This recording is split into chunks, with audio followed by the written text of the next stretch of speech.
साथियों, आप सभी का इस प्लेटफॉर्म पर स्वागत है।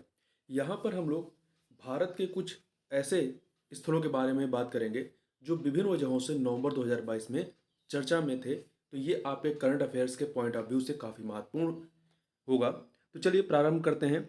सबसे पहले बात करते हैं जम्मू कश्मीर के बारे में।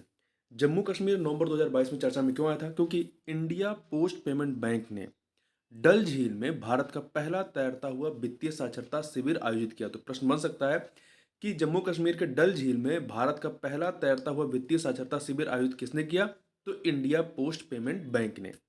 और जम्मू कश्मीर की सीमा किससे साझा होती है? तो लद्दाख, हिमाचल प्रदेश और पंजाब, इन तीन राज्यों से लगती है। लद्दाख, हिमाचल प्रदेश और पंजाब, जिसमें लद्दाख जो है संघ शासित प्रदेश है। दूसरा है आपका हिमाचल प्रदेश। हिमाचल प्रदेश की बात करें तो ये चर्चा में इसलिए आया था क्योंकि विश्व में सर्वाधिक ऊंचाई पर स्थित मतदान केंद्र ताशीगंग में 100% मतदान हुआ। नवंबर 2022 में जो है हिमाचल प्रदेश में विधानसभा का चुनाव था। और ध्यान रखिएगा, यदि पूछा जाए कि विश्व में सर्वाधिक ऊंचाई पर स्थित मतदान केंद्र कहाँ पर है, तो हिमाचल प्रदेश के ताशीगंग में है, जहाँ पे 100% मतदान हुआ। हिमाचल प्रदेश को देखें तो इसकी सीमा जो है लद्दाख, जम्मू कश्मीर दोनों ही संघ प्रदेश हैं, पंजाब, हरियाणा, उत्तर प्रदेश, उत्तर प्रदेश और उत्तराखंड से लगती है इसकी सीमा। और साथ ही जो है हिमाचल प्रदेश जो है इसकी सीमा तिब्बत अर्थात चाइना से भी लगती है। लद्दाख की सीमा भी लगती है चाइना से या तिब्बत से। आगे बात करते हैं उत्तर प्रदेश के बारे में। तो उत्तर प्रदेश तीन वजहों से चर्चा में था नवंबर 2022 में। पहला, रानीपुर टाइगर रिजर्व भारत का 53वां टाइगर रिजर्व बन गया। ये कहाँ पर है? ये जो है आपका उत्तर प्रदेश के चित्रकूट जिला में है और ये उत्तर प्रदेश का जो है आपका चौथा टाइगर रिजर्व हो गया।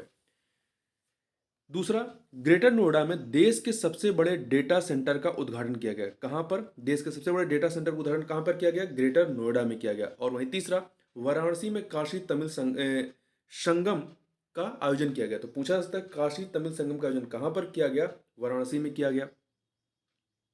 आगे चलते हैं, एक सेकेंड। अगला है लद्दाख।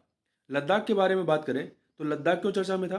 देखिए, लद्दाख के हनले में, लद्दाख में हनले एक जगह है, यहाँ पर भारत की पहली नाइट स्काई सेंचुरी बनाने का कार्य 1 महीने में पूरा हो जाएगा, ऐसा नवंबर 2022 में कहा गया।